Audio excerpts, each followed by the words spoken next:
안녕하십니까. 저는 이번 DWS 덴티스 월드 심포지움의 세션 1의 좌장을 맡은 전인성입니다. 먼저 이렇게 일요일 아침 일찍부터 참석해 주신 많은 국내외의 치과 의사분들께 깊은 감사를 드립니다. 아직 해외에서 오신 분들은 보이지가 않네요. 인도랑 인도네시아에서 왔다고 들었는데 지금 덴티스는 2005년에 설립이 됐고요. 지금 2019년 15년간 국내외 그리고 미국과 유럽을 포함해서 많은 그 치약 발전에 기여하고 있는 글로벌한 기업입니다. 저도 지금 2013년부터 덴티스 제품을 쓰고 있고요. 물론 1kg부터 시작을 했고 지금 XQ에 대한 모든 라인업을 사용하고 있습니다. 저도 빨리 앉아서 빨리 훌륭한 강의를 좀 듣고 싶고요. 지금 이렇게 오늘 토크앤 라이브 쇼를 위해서 준비해 주신 9명의 연자분들에게 깊은 감사를 마음속으로 드립니다. 먼저 오늘 첫 번째 포문을 열어주실 토크쇼 라이브 1의 두 연자를 소개하겠습니다. 치주과 전문의 김재윤 원장님 그리고 보철과 전문의 나규현 원장님을 소개하겠습니다.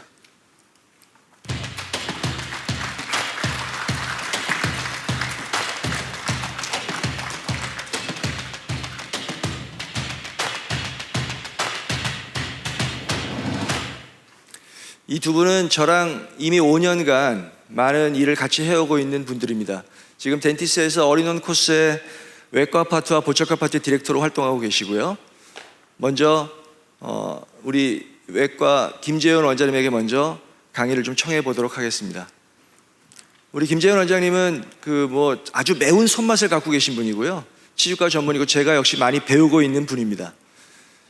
치주과 전문의로서 상악 전치부 같은 경우에 우리가 여러분들 이제 학회를 참석하다 보면 상악 전치부 편이 많이 나오죠. 왜냐하면 늘 고려할 것이 많고 그 시대에 맞는 약간 업데이트된 커팅 엣지된 어떤 난리지를 우리가 공유하려고 하는 것이 많기 때문에 그런 것들에 대해서 한번 바이오타입 혹은 본 이런 것들에 대한 좀 지견을 좀 듣고자 합니다.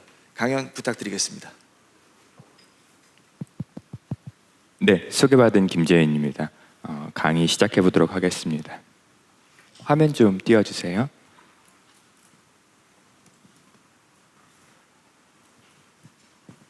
네, 우리가 전치부를 대하는 데 있어서 이와 같이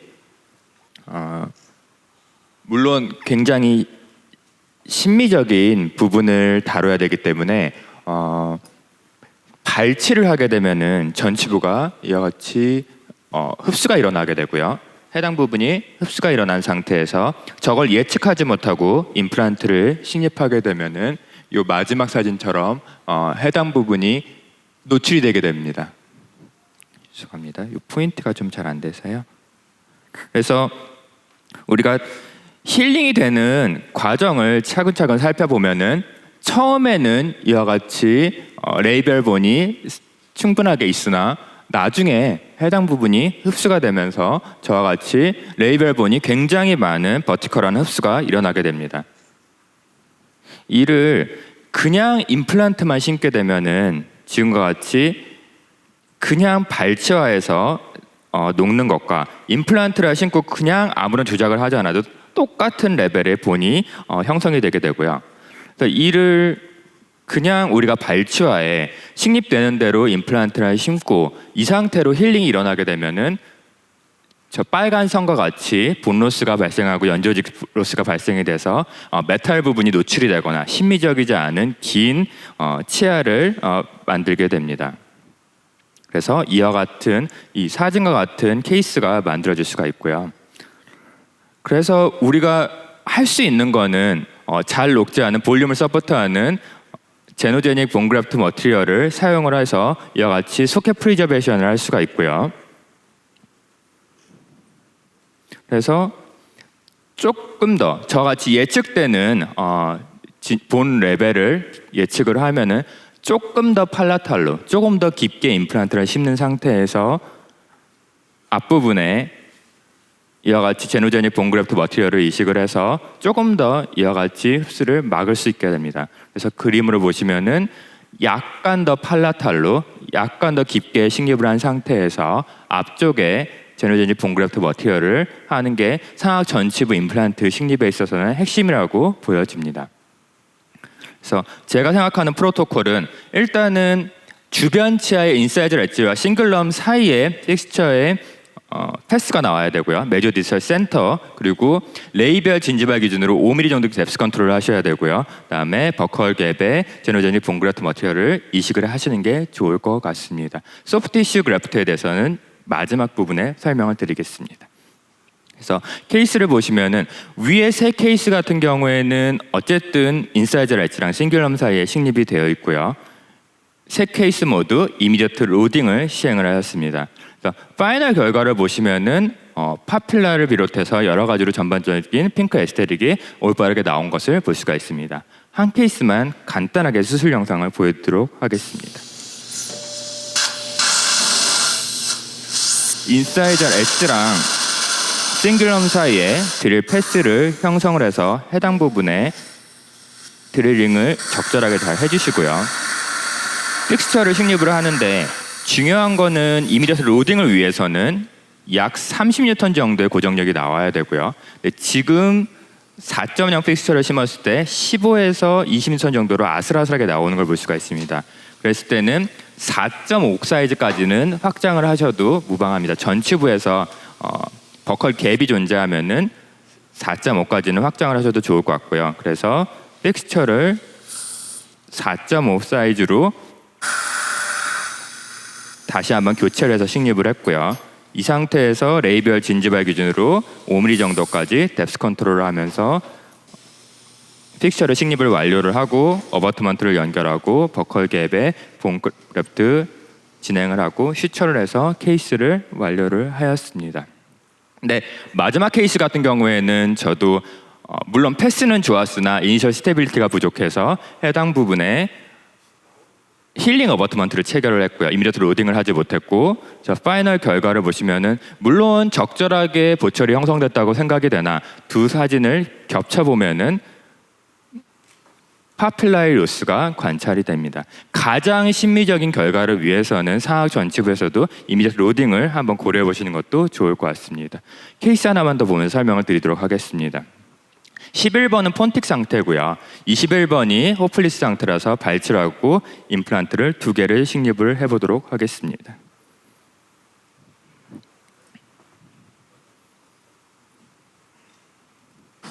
적절하게 발치를 하고요. 11번 힐드 리지 같은 경우에는 최대한 플랩을 적게 열려고 하는데요. 상악 전치부는 잇몸을 최소한으로 건드는 것이 최대한의 심미적인 결과를 나타낼 수가 있습니다. 패스를 적절하게 2개 다 맞추고요. 드릴링을 충분하게 진행을 하고, 중요한 거는 패스를 내가 원하는 대로 잘 맞춰서 식립을 하는 거고요. 근데 11번의 힐드리치 같은 경우에는 식립을 하고 나서 레이비얼 쪽에 리메인 본이 약 1.5mm 정도 남아 있습니다. 근데 나중을 위해서 버컬의 봉그래프트를 계획을 하였습니다. 어버트먼트를 연결을 했고요. 21번 같은 경우에는 이미디어트로 픽스처를 적절한 패스를 식립을 하면서 30N 이상의 고정력을 얻는 건 굉장히 어려운 일일 수가 있는데요. 그럼에도 불구하고 적절하게 고정력을 잘 확보를 해서 양측의 이미디어트 로딩을 진행을 하였습니다. 앞서 설명드린 거랑 마찬가지로 버컬 갭에는 제노제닉 봉그래프트 머티리얼을 오비스 제노 P를 지금 이식을 하고 있고요.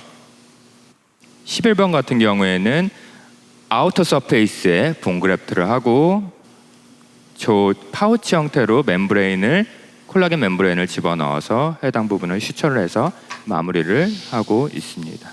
물론 조금 수술이 어렵기는 했지만 이렇게 수술을 해야지 조금 더 심미적인 결과를 얻을 수가 있고요.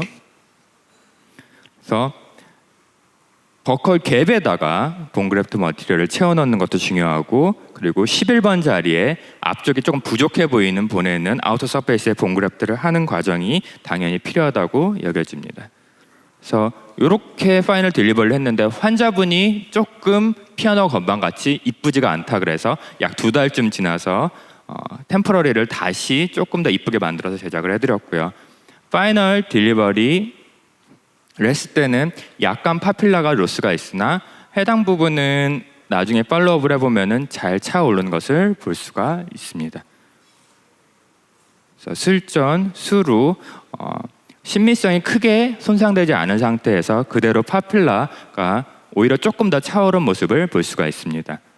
그래서 제가 상악 전치부 이미디어트 로딩 프로토콜은 먼저 중요한 거는 앞서 설명드린 상악 전치부에서 지켜야 되는 걸 모두가 지킨 상태에서 그 상태에서 30에서 35N 정도 충분한 고정력을 얻었을 때 이미디어트 로딩을 권장을 하는 거고요. 당연히 어버트먼트는 30N 이상으로 리지드하게 고정을 해야 되고 파이널 템포러리를 장착을 할 때도 파이널 세멘에 준하는 GPC 정도를 사용을 하시는 게 좋을 것 같습니다. 제가 잠깐만 좀 질문이 하나 있는데요. 그 상악 전치부는 뭐 외과적인 것도 중요한데 저는 즉시 부하에 대해서는 아주 동의합니다. 그리고 즉시 부하를 하는 가장 큰 이유가 파필라를 좀 더 크리핑하기 위해서라고 우리가 알고 있는데 거의 모든 케이스에서 치주과 전문의신데 직접 즉시 부하를 하시는지, 그리고 혹시 거기에 대한 어떤 가이드라인이 있으면 조금 언급 부탁드리겠습니다. 제가 사실은 상악 전치부 코스를 준비하고 있어서요. 정인성 원장님의 질문에 해당되는 슬라이드를 간단하게만 보여드리도록 하겠습니다.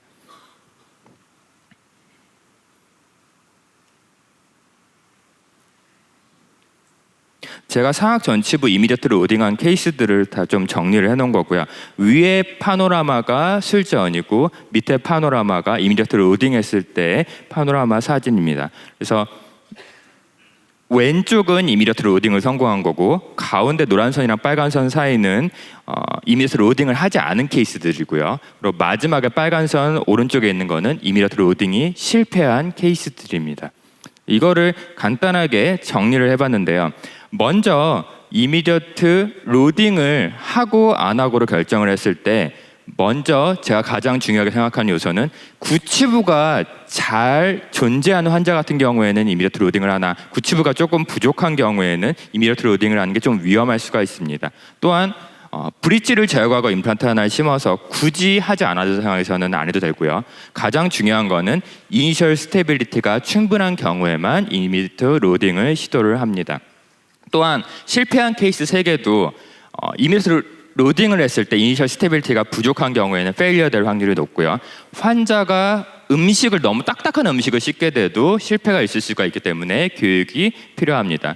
또한 픽스처가 버컬 에이펙스를 패스를 조절을 잘못해서 뚫고 나오는 경우에 이미디어트 로딩을 해도 당연히 실패를 할 수가 있습니다. 감사합니다. 그래서 다시 본 강의로 넘어가서요. 제가 다시 한번 상악 전치부 임플란트 식립에 있어서 중요성을 강조를 하면서 소프티슈 그래프트한 케이스를 하나만 보여드리고 마무리를 하고자 합니다. 굉장히 리세션도 심하고 레비얼 진지바가 얇은 환자분이셨고요. 요 치아를 발치를 하고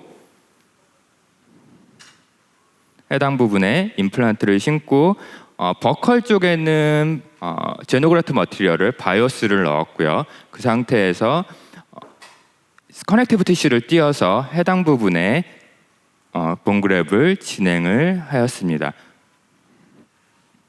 소프티슈 그래프트를 한 이후에는 치아를 잘라서 레진으로 붙였고요. 이 상태에서 힐링이 적절하게 잘 일어나는 것을 볼 수가 있습니다. 딜리버리 때의 사진이고요. 제가 이 케이스를 좀 팔로우업을 오랫동안 해봤는데 1년 팔로우업이고요. 2년 팔로우업이고 마지막에 8년째 팔로우업을 했을 때 주변의 치아들은 환자가 시간이 지나면서 조금 손상이 되고 진지발 리세션이 발생을 하지만 임플란트를 식립되는 위치는 아직까지도 볼륨을 잘 유지하면서 적절하게 잘 있는 것을 볼 수가 있습니다. 그래서 초진 딜리버리 했을 때 1년 팔로우, 8년 팔로우 했을 때도 그대로 처음 이식한 결과 그대로 유지되는 것을 볼 수가 있습니다. 감사합니다. 거의 상악 전치부의 교과서네요. 상악 전치부가 레이비얼 플레이트를 2mm로 맞추면서 바이오 타입에 대한 고려하는 것이 가장 중요한 것이고 즉시 부하까지 아주 완벽한 내용입니다. 감사합니다. 오늘 두 번째 연자분은 역시 저랑 같이 일을 오랫동안 해왔던 보철과 전문의 나기원 원장님입니다. 저는 솔직히 얘기해서 보철과 선생님 별로 좋아하지 않습니다.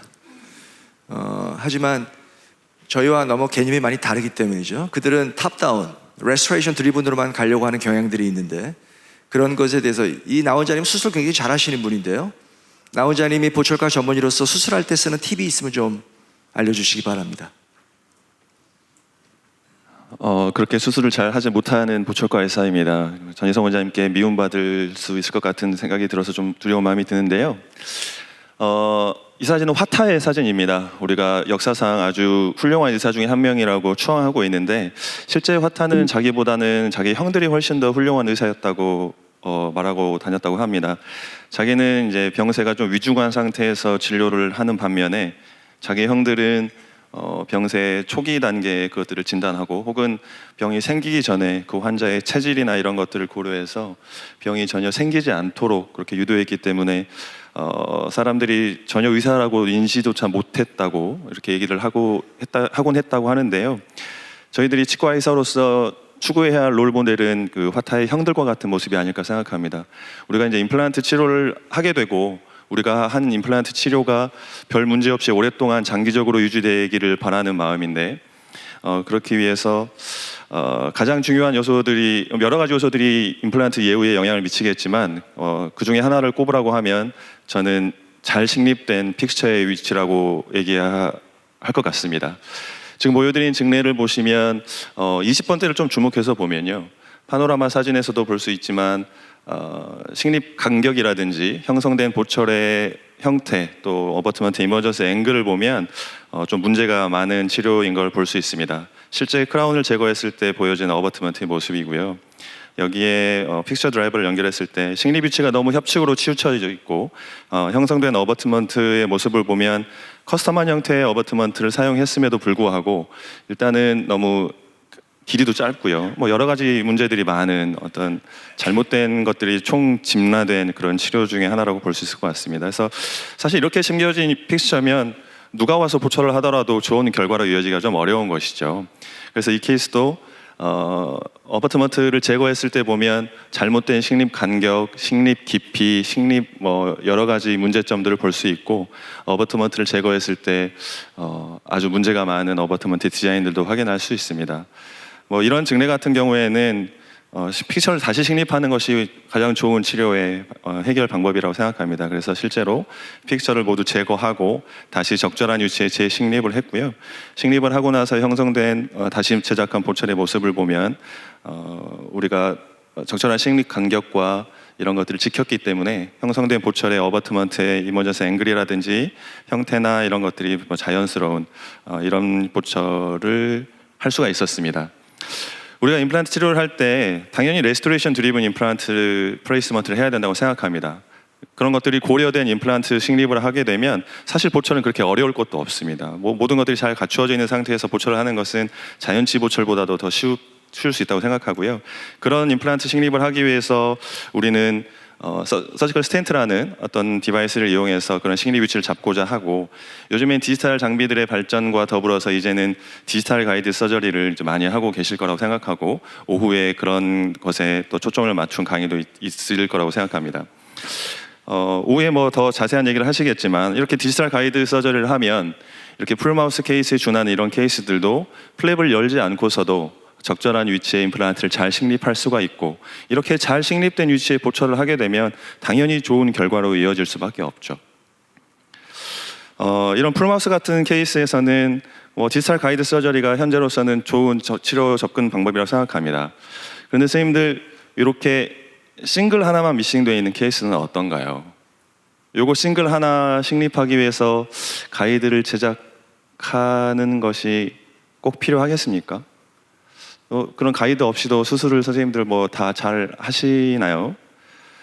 뭐 싱글 케이스 뭐 껌 아니야? 뭐 그냥 하면 되는 거 아니야? 이렇게 생각하실 수도 있지만, 실제 우리 임상에서 싱글 같은 케이스에도 적절한 식립 간격을 지키지 못하고, 혹은 식립 각도를 좀 지키지 못하면 수술하고 나서 파노라마 사진을 찍은 다음에 아찔하고 또 우울해지는 이런 경험들을 실제 임상에서 제법 하고 계실 거라고 생각합니다.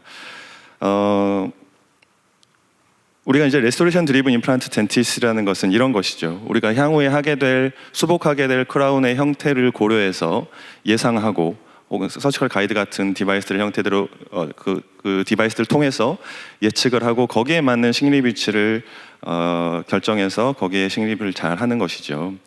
그런데 우리가 이런 뭐 한두 개 정도 케이스에서 꼭 서지컬 가이드를 사용하지 않고서도 우리가 향후에 수복하게 될 크라운의 사이즈나 형태를 예측할 수 있는 어떤 컴포넌트가 있다고 하면, 그래서 그것들을 기준으로 적절한 식립 포지션을 우리가 잡을 수 있다고 하면 디지털 가이드 혹은 서지컬 가이드를 이용하지 않다고 하더라도 좋은 위치에 임플란트 식립을 할 수 있겠죠. 이런 컨셉으로 제작된 컴포넌트가 덴티스의 가이드 휠이라는 컴포넌트입니다. 가이드 휠의 키트를 보면 아주 심플하게 구성되어 있습니다. 일단은 우리가 수복해야 할, 구강 내에서 수복해야 할 다양한 사이즈의 크라운을 예측할 수 있는, 대변할 수 있는 다양한 사이즈의 6개 사이즈의 가이드 휠이 이렇게 구성되어 있고요. 그 가이드 휠에 연결할 수 있는 이런 포인트들이, 렌스 드릴이 숏 타입과 롱 타입으로 구성되어 있습니다. 그리고 멀티플란 케이스를 식립할 때 미리 식립된 부위에 가이드 휠을 유지할 수 있는 가이드 폴까지 이렇게 심플하게 구성되어 있고, 우리가 이런 가이드 휠을 이용해서 적절한 식립, 수복하게 될 크라운의 사이즈를 예측하게 되는데요. 이 가이드 휠에는 그 직경이 직접 레이저 마킹이나 되어 있지는 않지만 컬러 코딩의 순서를 보면 우리가 흔히 많이 사용하는 그 핸드 파일의 컬러 코딩과 같은 컬러 코딩으로 되어 있는 걸 볼 수 있습니다.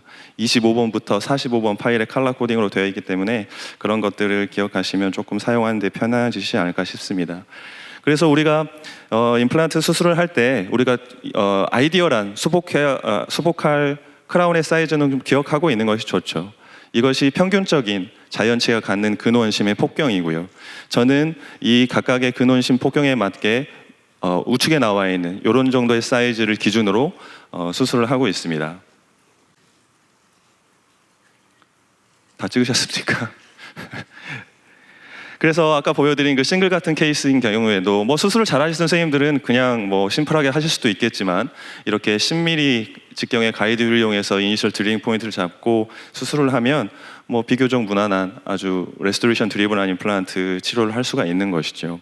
싱글도 물론이고 이 케이스 같은 경우는 지금 37번이 문제가 돼 있어서 발치가 필요한 상황이었고, 그것들을 37번을 발치하고 35, 6, 7번에 3개 임플란트를 심었는데 각각의 5, 6, 7번이 갖는 평균적인 근원심 폭경, 5번은 7mm, 6번은 12mm, 7번은 10mm 가이드를 이용해서 식립해야 할 아이디어란 포인트를 가이드를 이용해서 포지션을 잡았고요.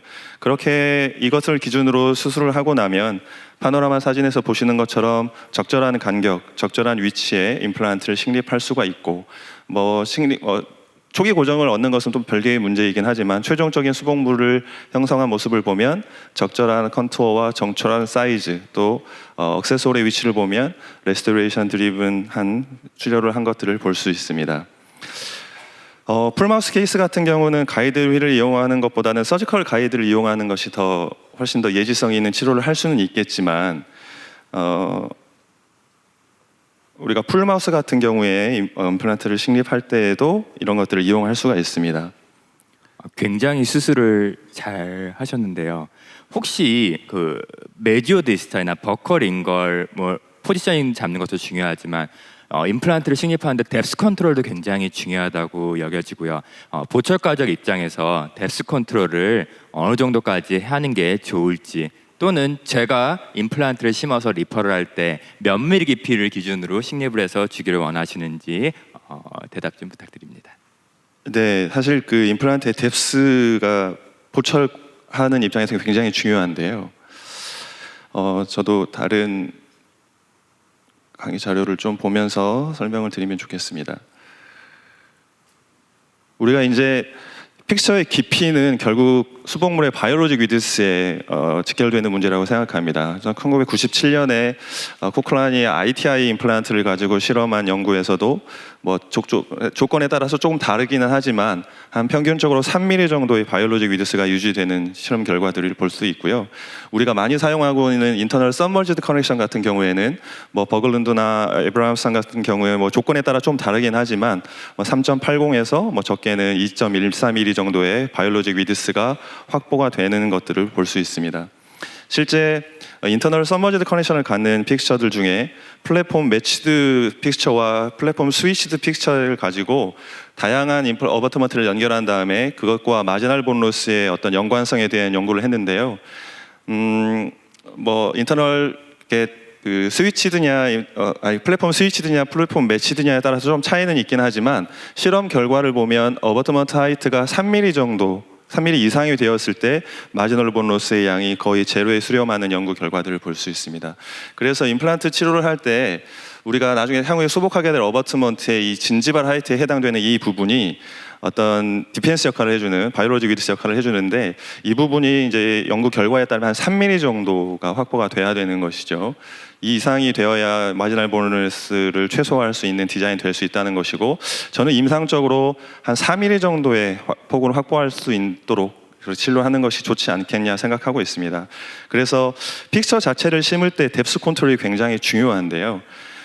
심립된 픽처의 뎁스를 측정할 수 있는 다양한 디바이스들이 있지만 제가 가장 선호하는 방식은 그냥 직관적으로 픽처를 식립하고 나서 5mm 길이의 힐링 어버트먼트를 연결했을 때 노출되는 정도를 판단하는 겁니다. 이렇게 3mm나 2mm 정도 노출되는 경우에는 너무 얕게 심겨져서 보철의 디자인이 바이오로직 위치에 위배되는 그런 디자인을 할 수도 있다는 것이고 그래서 노출되더라도 1mm 이하 혹은 제가 가장 선호하는 것은 5mm 힐링 어버트먼트들이 저스트하게 잠기는 정도 이 정도의 식립 깊이로 식립이 되면 보철을 하는 데 있어서는 거의 문제가 생기지 않을 것 같습니다.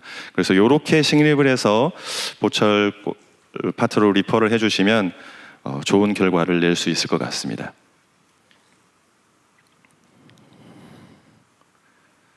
다시 본 강의로 돌아와서 제가 이제 싱글 케이스 혹은 3개짜리 멀티프라임 케이스에서 가이드 휠을 이용해서 픽처를 식립을 한 케이스들을 보여드렸는데요. 실제 이렇게 거의 풀마우스에 준하는 케이스에서도 가이드 휠을 이용하면 레스토레이션 드리븐한 픽처 포지션을 잡을 수가 있습니다. 지금 이제 화학의 풀마우스 픽스드 하이 보철을 계획을 했는데요. 이렇게 346, 346 3개의 임플란트 심어서 3세그멘탈의 보철을 하기로 했습니다. 그래서 적절한 이제 레스토레이션 드리븐한 픽처 포지션을 잡아야 되는데 가이드 휠을 이용해서 그 픽처를 잡은 수술 과정을 간단하게 보여드리겠습니다. 일단 처음에 식립할 3번의 포지션은 대합치를 기준으로 적절한 3번의 포지션을 잡고요. 이렇게 이니셜 드릴링을 한 다음에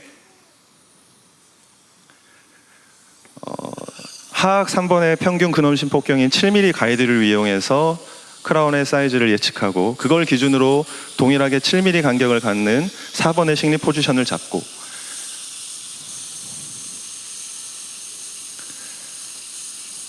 4번을 기준으로 5번의 식립 포지션을 잡고 물론 5번을 직접 식립하지는 않겠지만 이걸 기준으로 해야 6번의 식립 포지션을 잡을 수 있기 때문에 5번에도 간단한 드릴링을 한 겁니다.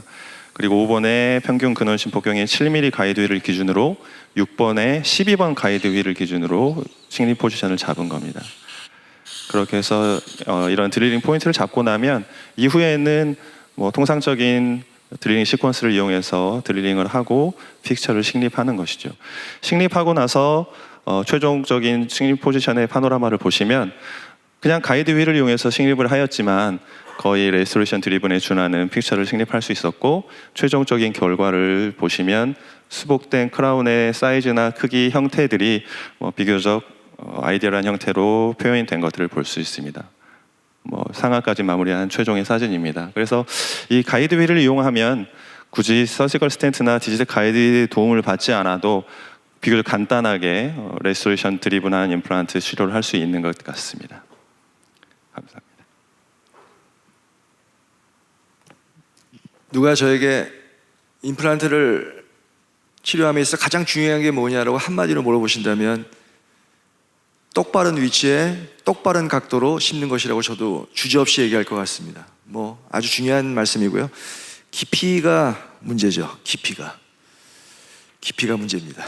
네, 깊이가 낮게 심어진 임플란트는 답이 없는 것 같습니다. 답이 좀 깊게 오히려 많이 깊게 심겨지면 이것저것 보철적으로 할 수 있는 여지가 있지만 얕게 심어진 임플란트는 정말 너무 어려운 것 같습니다. 깊이가 좀 얕게 되면 코를 좀 벌려놓는 게 좋을까요?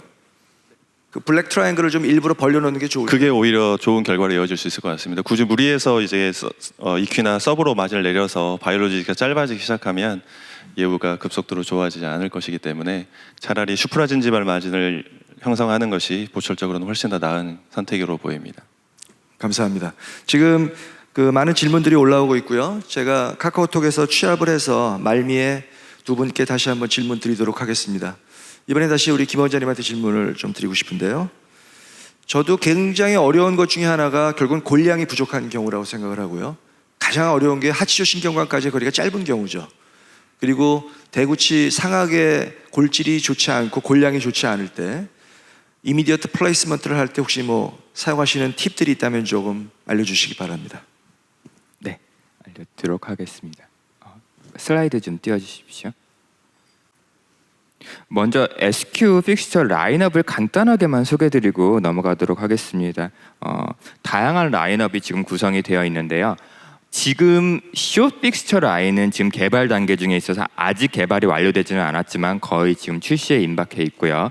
그리고 울트라 와이드 픽스처는 이미 출시가 돼 있어서 일단은 울트라 와이드 픽스처를 어떤 상황에서 응용할 수 있는지 케이스로 보여드리고, 그다음에 숏 픽스처 응용법, 그리고 골파괴가 심한 부분에 어떤 식으로 SQ 픽스처를 응용하는지 알려드리도록 하겠습니다. 37번이 로스가 되었고요.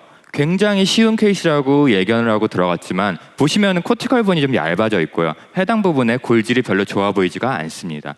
플랩을 열고 해당 부분에 드릴링을 하지 않았어도 이와 같은 골 파괴 영상이 약간 관찰이 되고요.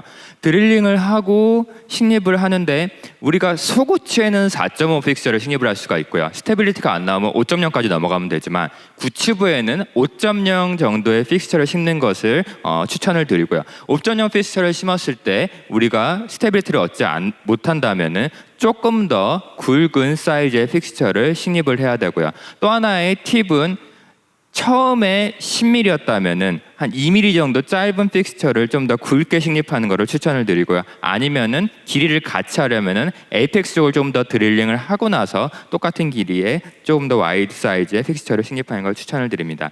5.0의 8mm 픽스처를 식립을 시도를 하다가 도저히 스테빌리티가 나오지 않아서 6.0의 8mm 픽스처를 식립을 했고요. 아슬아슬하게 15N 정도 나와서 주변 부부가 골파괴가 좀 있어서 봉그랩을 하고 멤브레인을 덮어서 프라이머리 클로저로 케이스를 마무리를 하였습니다. 세컨 서저리를 할 때 무조건 그냥 여시는 게 아니라 어태치드 진지바를 확인을 해서 어태치드 진지바를 확보를 하면서 하려고 현재는 지금 플랩을 열어서 슈처를 하였고요. 요거는 어태치드 진지바가 물론 힐링 중이긴 하지만 약간 더 확보된 것을 볼 수가 있습니다. 한 달쯤 있다가 환자가 다시 한번 힐링이 풀려서 왔고요. 그래서 이때는 스냅 인시전만 들어 어태치드 진지바가 확보된 상태이기 때문에 스냅 인시전만 줘서 그냥 힐링 어버트먼트만 체결하고 바로 며칠 있다가 임프레션을 떠서 보철물을 제작을 해서 케이스를 잘 완료를 하였습니다.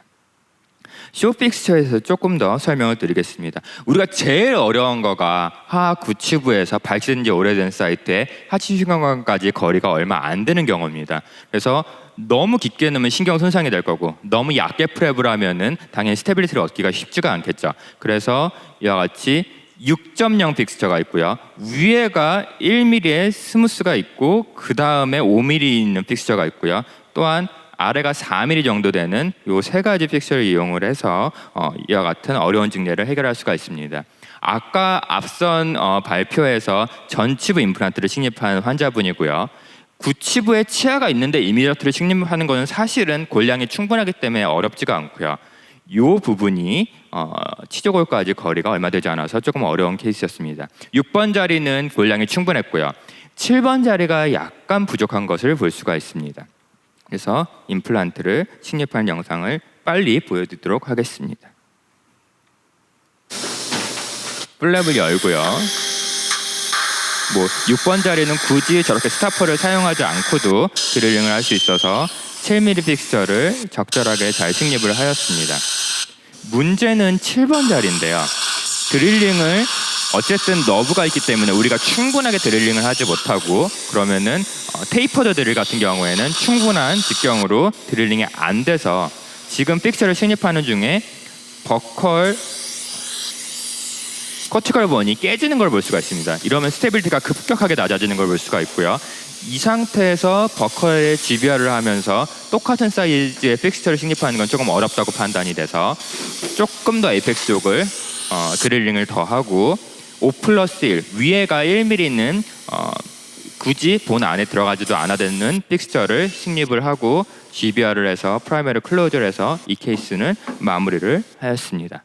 그래서 이렇게 마무리를 하고 세컨 서저리를 해서 엑스레이를 보시면은 신경암까지 거리가 물론 여기서 좀 더 접근을 해도 되기는 하겠지만 위험성이 점점 증가하기 때문에 조금 더 짧은 픽처를 사용을 하면 조금 더 수월하게 우리가 임상을 해결을 할 수가 있습니다.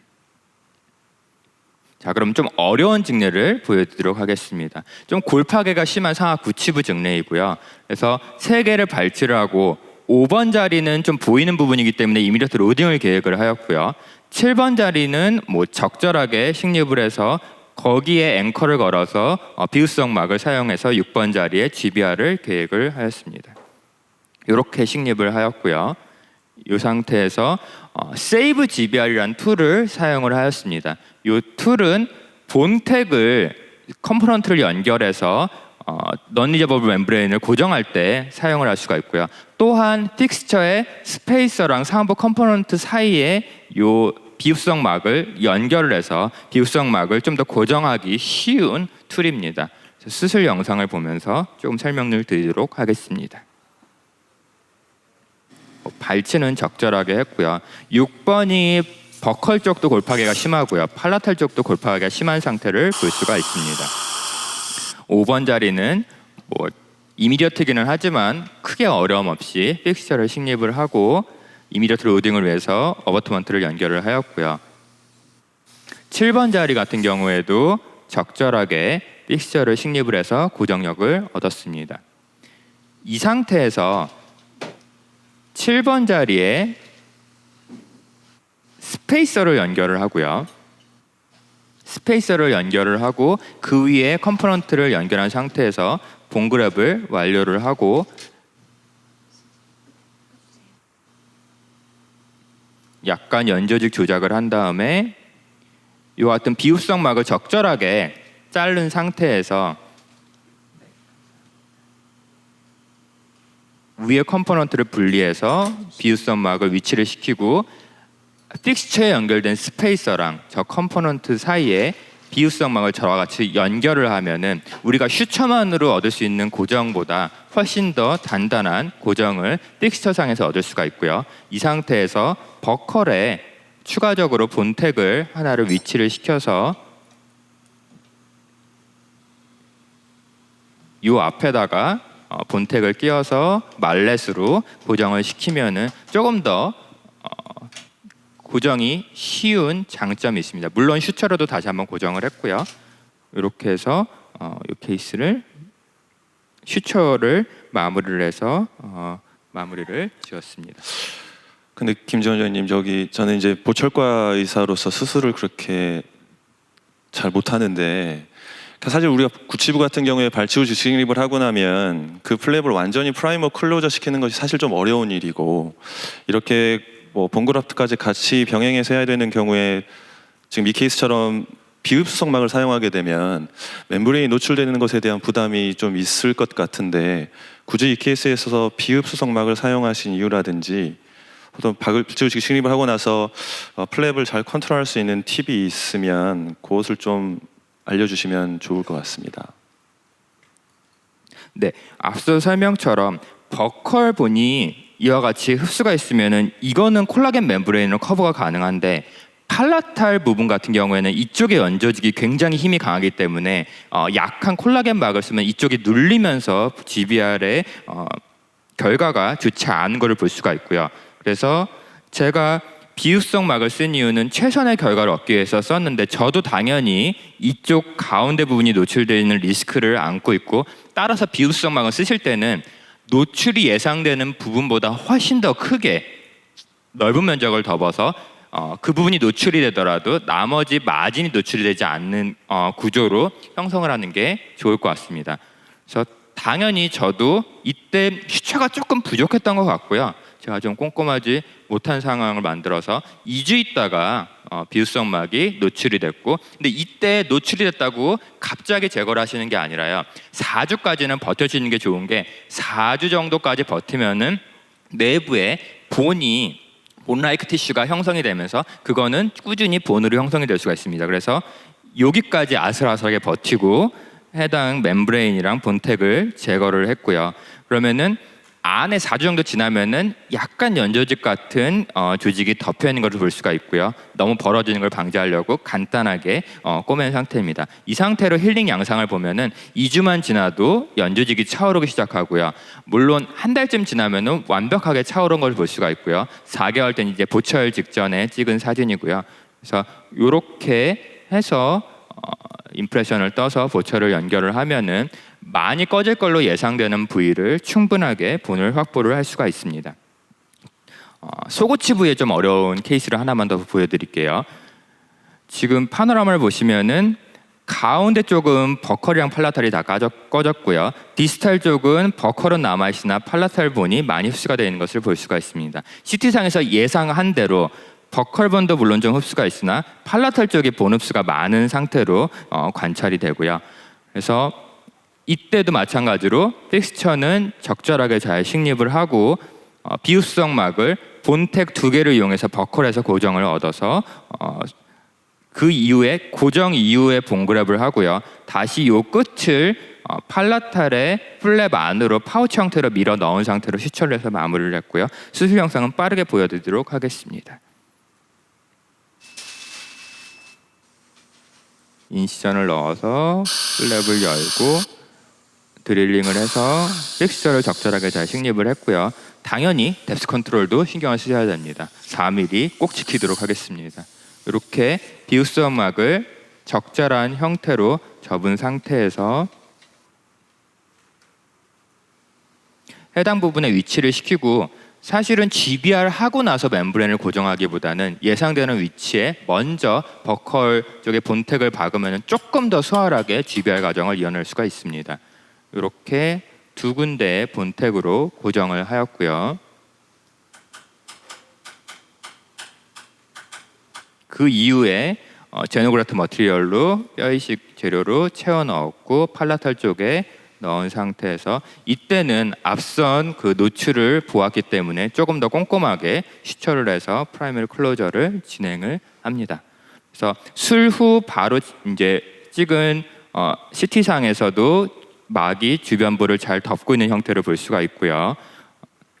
2주, 4주, 그 다음에 2달 팔로업 때도 노출이 되지 않고 잘 유지가 되고 있습니다. 4개월쯤 지난 시점에서 여전히 본은 잘 유지가 되고 있고 멤브레인은 그대로 잘 있고요. 본택을 꼭 제거를 하지 않아도 된다라는 설명이 있기는 하지만 저는 살짝 스냅 인시전을 줘서 이와 같이 본택을 노출시킨 상태에서 본택 제거 툴을 이용해서 본택은 제거를 해야 했고요. 스냅 인시전만으로 TRM 리인포스된 멤브레인도 그냥 쭉 비닐봉지를 떼어내듯이 긁어내서 빼시면 충분하게 잘 제거할 수가 있는데, 문제는 본이 너무 잘 생겨 있어서 어쩔 수 없이 플랩을 열고 본을 긁어내고 세컨 서저리를 완료를 하였고요. 5번이 엔도가 필요하고 크라운이 필요한 치아라서 이 크라운이 완료가 되면 같이 크라운을 씌울 예정입니다.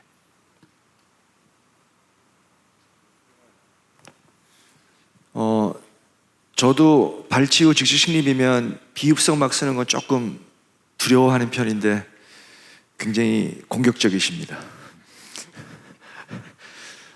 근데 이렇게 어쨌든 발치 후 즉시 식립처럼 연조직량이 부족하다고 판단이 되면 오픈 멤브레인을 우리가 적용할 수 있을 텐데, 그러면 그냥 봉합으로 해놨다가 멤브레인을 제거하는 게 좀 더 쉽지 않을까요? 저 본택을 제거하는 게 좀 번거롭게 느껴지지 않습니까? 근데 개발자인 김용진 선생님 말에 따르면은 굳이 본택을 제거하지 않고 그 부분에 박혀 있더라도 크게 염증을 일으키거나 문제를 일으키지 않기 때문에 제거하지 않아도 된다는 설명도 있고요. 근데 아까처럼 그냥 스냅인 시점만 살짝 주셔서 찾은 상태에서 리무벌 툴로 간단하게 제거를 할 수가 있어서 너무 제거하기 힘든 위치에 하지만 않으면은 쉽게 제거를 할 수 있을 것 같습니다. 저도 한번 그렇게 해보겠습니다. 자, 이제 우리 마지막 강의인데요. 우리 나기원 원장님께 질문 좀 해보겠습니다. 저는 정말 보철을 제 혼자 스스로 하고 있는데 역시 제일 어려운 게 교환 맞추는 거예요. 그래서 지금 여기 덴티스에서 아직 저는 써보지 않았는데 지금 멀티유스 코핑이라는 게 나와 있잖아요. 혹시 사용하시면서 느끼신 점이 있다면 좀 알려주시기 바랍니다.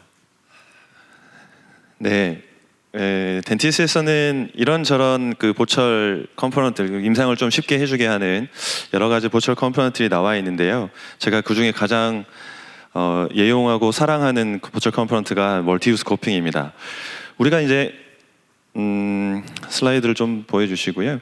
우리가 임플란트 보철 치료를 하면 이렇게 볼 수 있을 것 같습니다. 잘 힐링된 상태에서 인상을 체득하고 필요하면 바이트를 체득해서 얻어진 모델에서 상부 구조를 디자인 제작하고 그것들을 구강 내 딜리버리해서 잘 유지 관리하는 것이 이제 보철 의가 해야 될 일인데요.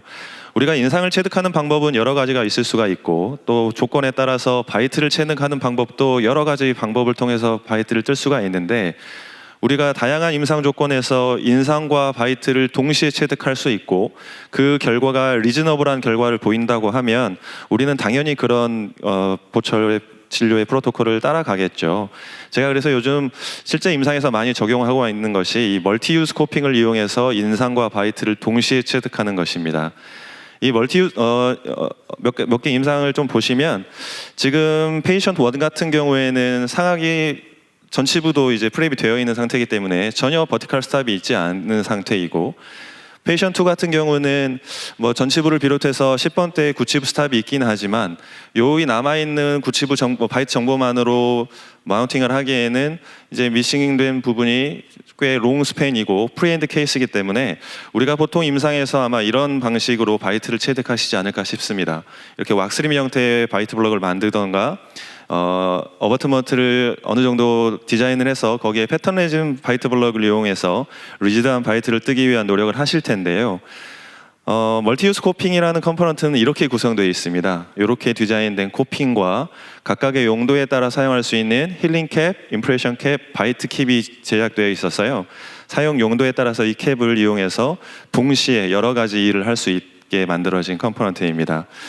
일단 코핑을 먼저 보시면 각각의 캡이 연결되어 있는 이 상부 부위는 4mm로 고정이 되어 있는 상태이고 그 아래쪽에 있는 그러니까 진지발 커프에 해당되는 이 부분의 길이가 다양하게 제공되어 있어서 임상 조건에 맞게 잘 선택을 할 수 있고요.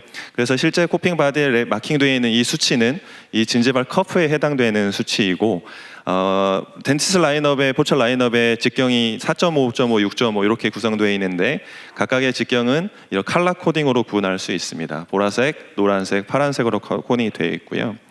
우리가 인상을 체득하기 위해서 이런 것이죠. 일단 이 멀티유스 코핑은 트랜스퍼 임프레션 코핑이 그 모디피케이션 된 디자인이라고 볼 수 있습니다. 결국에는 트랜스퍼 임프레션 코핑인데요.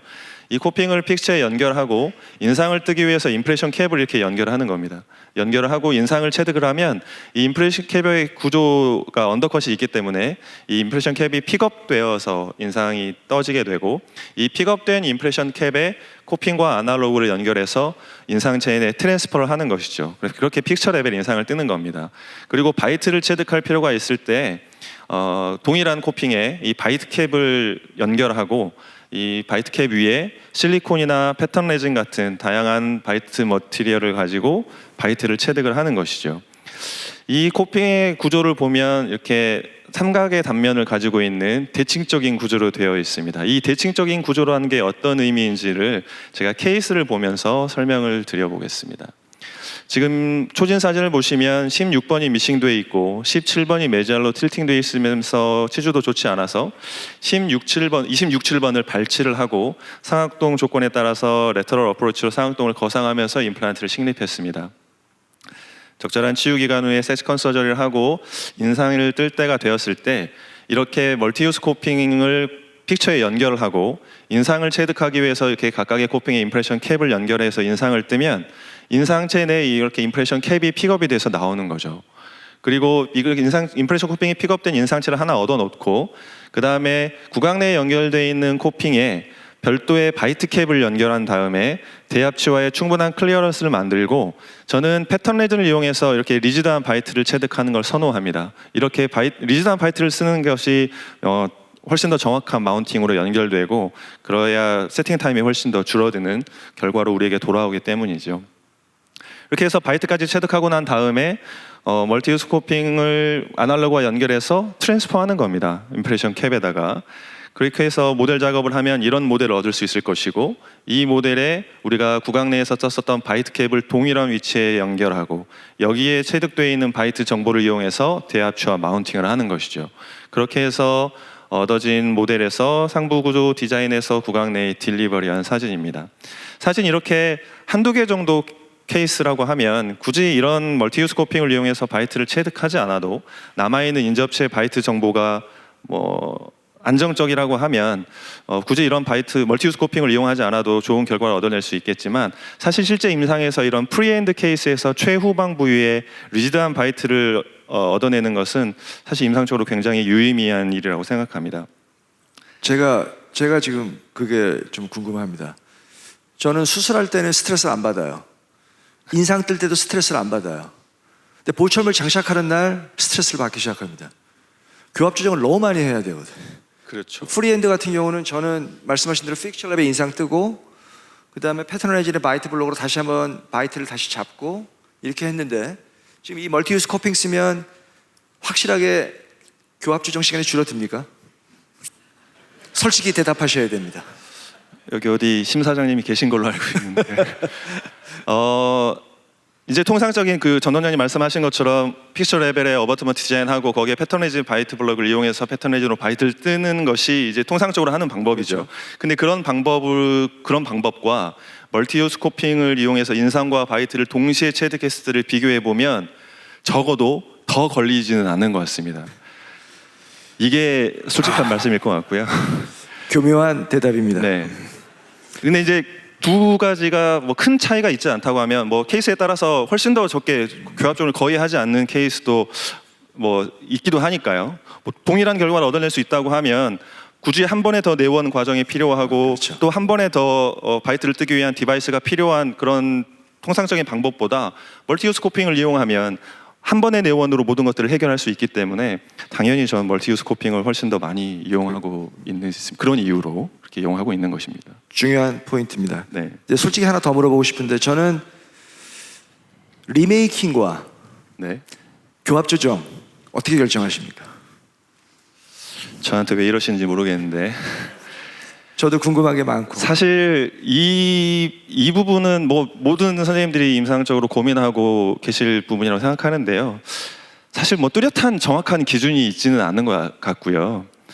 사실 이제 우리가 뭐 다들 비슷한 과정을 거치고 있으실 거라고 생각하는데 저는 어떻게 하냐면 이제 딜리버리 해야 될 보철을 딜리버리 하기 전에 환자가 가지고 있는 교합을 먼저 체크를 하시겠죠. 그리고 체크를 하고 우리가 딜리버리 해야 될 수복물들을 딜리버리 하고 난 직후에 찍어본 교합을 비교를 해서 수복을 해야 할 부위와 가장 인접해 있는 치아, 방금 지금 보여드린 케이스에서는 25번이 되겠죠. 25번 부위의 그 교합 정도를 체크를 해보는 겁니다. 그 부분이 뭐 대략 한 1mm 정도 내외에 들어와 있다고 하면 이제 교합 조정해서 맞추려고 노력을 하는 것이고 그것이 뭐 1mm 이상 뭐 아주 택도 없이 높게 만들어져 있다고 하면 뭐 굳이 교합 조정을 시작하지도 않고 다시 바이트를 체득해서 리메이크를 하는 것이 현명하지 않을까 생각합니다. 그래서 일단 1mm 범위 내에 들어왔고 이건 내가 조절해서 맞출 수 있는 범위 내에 있다고 시작을 해서 교합 조정을 시작하면 뭐 시간이 오래 걸리더라도 기어이 맞춰내는 것이고요. 그렇지 않으면 뭐 바로 리메이크를 하는 그렇게 저는 이제 프로토콜을 삼고 있습니다. 감사합니다. 적절한 대답이 되는지 모르겠습니다. 아무튼 저는 그렇게 진료하고 있고요. 이 멀티 유스 코핑 같은 경우는 지금 보여드린 첫 번째 케이스보다는 이런 케이스에서 훨씬 더 유의미하게 사용할 수 있을 것 같습니다. 지금 파노라마를 보시면 지금 16, 7번이 미싱되어 있고 15번과 24, 5번이 실질적으로 모빌리티가 심한 상태여서 저것까지 발치를 하고 이렇게 3개의 임플란트를 각각 10번대, 20번대에 심었습니다. 지금 이렇게 식립된 상태에서 보철을 하려고 생각을 하면 이제 픽처 레벨 인상을 한번 뜨시겠죠. 트랜스퍼든 픽업이든 픽처 레벨 인상을 뜨실 것이고 아날로그가 심겨져 있는 상태에서 우리가 이제 상악 보철을 모델을 마운팅하기 위해서 어떤 식으로든 바이트를 체득을 해야 하는데 지금 남아있는 자연치의 교합 정보가 14번부터 23번까지 전치부에 국한된 정보만 남아있기 때문에 이 정보만 가지고 정확한 마운팅을 할 수 없죠. 그래서 아까 보여드린 것처럼 왁스림 타입의 바이트 블럭을 만들거나 혹은 아까 페이션 2처럼 대략적인 어버트먼트 형성을 하고 패터너이징 바이트 블럭을 만든 다음에 바이트를 체득을 해야 할 것인데 이런 멀티유스 코핑을 이용해서 인상과 바이트를 동시에 체득해낼 수 있다는 것입니다. 이게 4개월 정도 지난 후에 힐링 양상이고요. 지금 20번대를 보면 이제 6번의 시그니피시가 좀 아쉽긴 한데 뭐 보철적으로 해결할 수 있는 정도로 보이고 27번이 좀 깊게 심겨져 있어서 거의 7mm 정도 높이의 힐링을 연결했음에도 불구하고 약간 묻혀 있는 것들을 볼 수 있습니다. 지금 이 임상 상태에서 멀티유스 코핑을 이용한 인상과 바이트 체득 과정을 간단하게 영상으로 좀 보여드리려고 합니다.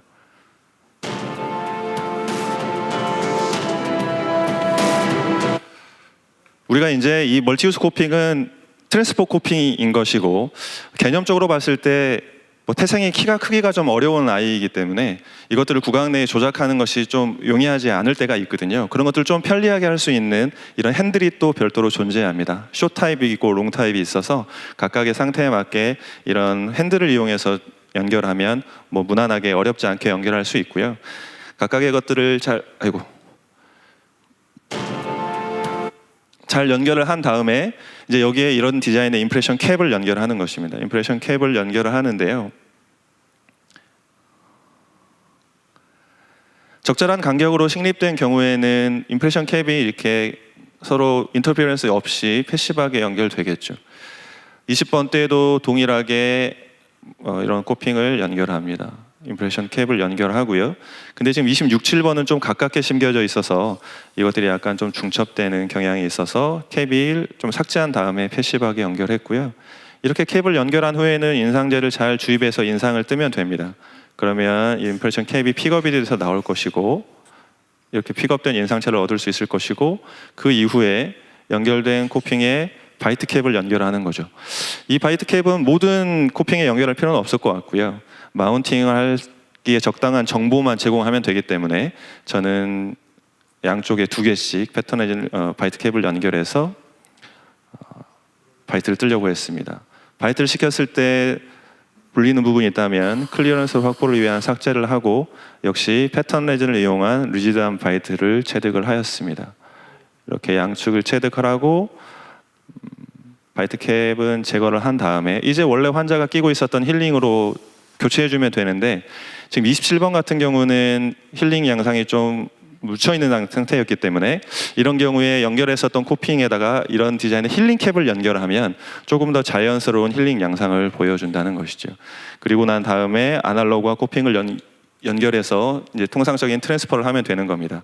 그러면 이런 인상체를 얻을 수 있고 이런 인상체를 모델 작업하면 이런 모델이 나올 것이고 이 모델에 체득했었던 바이트 캡을 동일한 부위에 연결해서 이 바이트 정보를 이용한 마운팅을 하면 정확한 마운팅으로 이어지고 거기에서 마운팅된 모델에서 제작된 상부 보철을 구강 내에 딜리버리 하는 거죠. 이게 이제 인상 뜨기 직전의 모습이었고 힐링 캡을 연결하고 2주 후에 왔을 때 조금 더 자연스러운 힐링 양상을 보이는 걸 볼 수 있습니다. 그러니까 힐링 캡은 이런 용도로 사용할 수 있다는 것이죠. 그래서 최종적인 보철 디자인을 딜리버리한 모습입니다. 이 케이스도 제가 모든 교합 조정을 포함한 세팅 과정이 한 30분에서 40분 정도 내외에 끝났던 것 같습니다. 그 정도면 좀 리즈너하게 받아들일 수 있는 세팅 타임이 아닌가 싶습니다.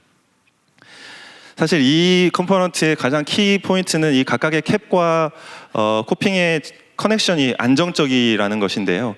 사실 처음에는 이제 표현이 잘 되는지 모르겠지만 이게 이제 캡 내면에 하나의 단면만 이렇게 주어져 있었거든요. 근데 그 캡과 코핑의 커넥션을 좀 안정적으로 하기 위해서 지금은 이제 3개의 단면이 부여된 개선된 디자인으로 제공이 되고 있습니다. 그래서 이걸 이용하면 훨씬 더 스트레스가 좀 덜한 또 임상 과정을 생략할 수 있는 임상을 하실 수 있으실 것 같습니다. 오늘 두 분의 훌륭한 연자분을 모시고 멋진 강의를 잘 들었습니다. SQ를 사용하시면서 느끼신 마무리 멘트 있으시면 짧게 부탁드리겠습니다. 네, 정말 짧게 케이스 하나만 보여드리면서 마무리를 하도록 하겠습니다. PPT 좀 띄워주세요. 네, 저보다 15년 선배님이 같은 치과에 있는 15년 있는 선배님이 2017년 7월에 26번을 발치를 하였고요. 그다음에 A사의 4.5 직경의 픽스처를 10월에 식립을 하시고 GBR도 진행을 했는데 계속 리인플레이션돼서 딜리버리도 하는데 한 달에 한 번씩 리타이트닝이 계속 진행이 되었고요.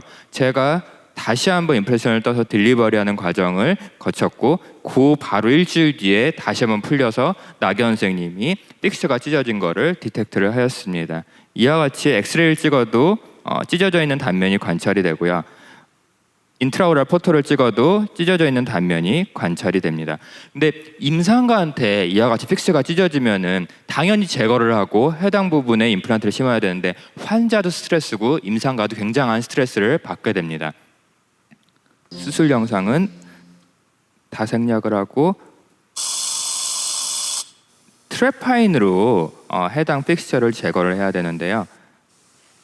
이런 식으로 8mm까지 트래파인으로 제거하고 밑에는 2mm는 럭세이션을 통해서 제거를 한 상태에서 해당 부분에 적절하게 드릴링을 해서 픽스처를 다시 심고 봉그랩을 하고 프라이머리 클로저를 하였습니다. 프라이머리 클로저를 한 이유는 임플란트를 제거한 부분은 골 대사가 별로 좋지 않고 취약한 부분이라고 생각을 해서 프라이머리 클로저를 진행을 했고요. 해당 부분에 세컨 서저리를 3개월 있다가 진행을 하고 이번 주 목요일에 딜리버리를 완료를 하였습니다. 이 케이스를 보여드린 이유는 덴티스 임플란트를 포함을 해서 여러 가지 임플란트 회사들이 픽스처가 찢어지는 현상을 조금 경각심을 가지고 해결했으면 좋겠다라는 의미에서 보여드리는 거고요. 덴티스는 지금 이 부분에 있어서 열심히 그 부분을 해결하기 위해서 그 커넥션을 바꾸면서 지금 해결에 박차를 가하고 있습니다. 덴티스 보철 컴프런트도 마찬가지로 방금 소개해드린 멀티유스코핑을 비롯해서 이미 갖추고 있었던 라인업, 예를 들어서 어버트먼트나 힐링 어버트먼트의 어떤 트랜스뮤코설 파티 디자인을 훨씬 더 연조적이 유리한 S컵으로 지금 전환한다든지 픽업 코핑도 조금 더 명확한 인상이 체득될 수 있도록 언더컷 구조를 좀 명확한 구조를 부여하는 그 디자인으로 좀 바꿔가고 있고요. 그래서 조금 더 임상가들에게 프리딕터블한 결과로 이어질 수 있게끔 보철 라인업을 갖추어 가고 있고 또 기존에 있는 라인업도 좀 개선해 가고 있는 과정입니다. 그래서 좀 기대하셔도 좋을 것 같고요. 실제 임상에 적용하셔도 좋은 결과로 이어지는 것 같습니다. 지금 카카오톡으로 질문이 굉장히 많이 올라왔는데요. 지금 시간 관계상 제가 선별을 해서 질문을 하나씩만 드리고 마무리하도록 하겠습니다. 먼저 김재훈 원장님한테 좀 질문 온 거를 좀 정리해 보면, 상악 전치부의 경우에 반드시 뼈 이식을 동반하시나요?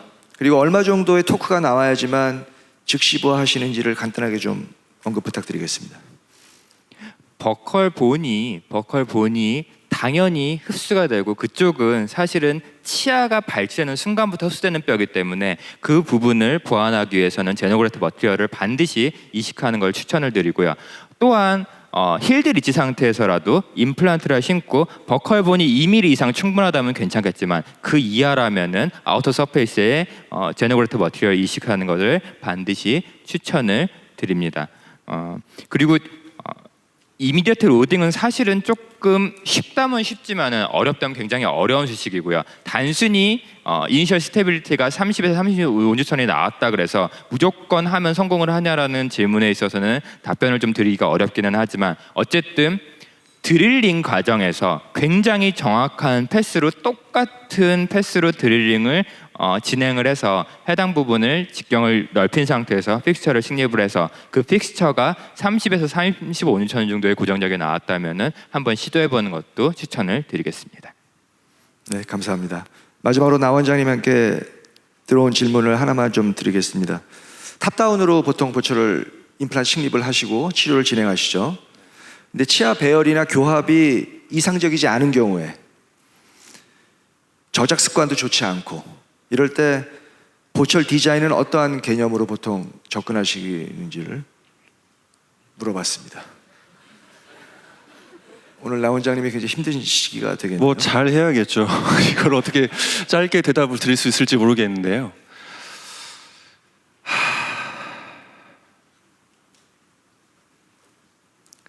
그 환자의 인디비주얼라이즈드 돼 있는 오클루전대로 그냥 사실은 그게 맞추시나요? 맞을 것 같고요.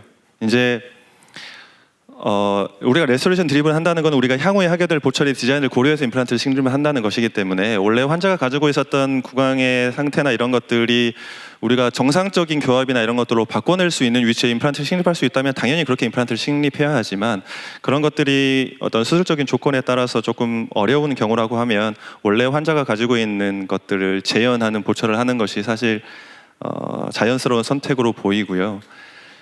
그런 경우에 보철 디자인을 어떻게 하느냐, 이것은 저 덴티스와 함께하는 보철 강의를 통해서 제가 설명을 드리도록 하겠습니다. 너무 말씀드릴 게 많기 때문에 좀 간단하게 말씀드리기가 좀 어려운 부분이긴 한데, 제가 가장 보철 디자인에서 중요하게 생각하는 것은 그 어버트먼트의 진지발 커프의 디자인입니다. 아까 그 식립 깊이에 따른 바이올로직 위스가 3mm 이상 되는 어버트먼트의 디자인과, 그리고 식립 간격이 잘 유지되어서 30도 이내에 들어오는 이머전스 앵글을 형성할 수 있는 부위의 임플란트만 심겨져 있다고 하면 사실 리즈너블한 보철을 디자인하고 제작하는 것은 어려운 일이 아니고 거의 보통 좋은 예후로 이어진다고 생각하고 있습니다. 네, 이 정도로 지금 오늘의 대답은 마무리해야 될 것 같습니다. 지금 대답 못 드린 질문은 제 이름을 걸고 책임지고 대답을 해서 정확하게 게시판에 올려드리도록 하겠습니다. 오늘 수고해 주신 우리 두 분 원장님께 큰 박수 부탁드리고요. 토크원 라이브 마치겠습니다.